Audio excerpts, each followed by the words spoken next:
আগে রেসিপিটা দেখিয়ে নিই, তারপর বাকি গল্পটা বলছি। ঠিক যেভাবে আমার মা সর্ষে ইলিশ বানায় আমি আজকে একদম সেইভাবেই দেখাচ্ছি।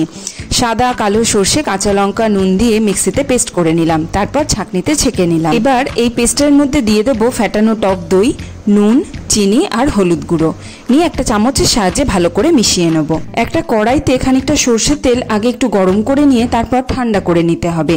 ঠান্ডা মানে এই হাত দিলে যেন গরম না লাগে। এবার সেই তেলে ইলিশ মাছগুলো দিয়ে তাতে নুন আর হলুদ মাখিয়ে নিতে হবে।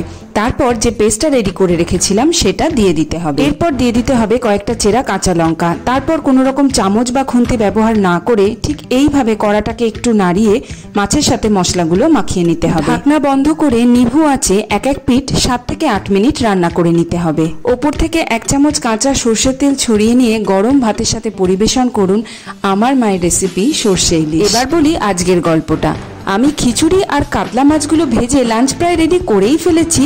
হঠাৎ বাজার থেকে ডিম ভর্তি ইলিশ মাছ নিয়ে এসে আবদার করা হলো সর্ষে ইলিশ দিয়ে ভাত খাবো। এসব আবদার কি না রেখে পারা যায় বলুন তো?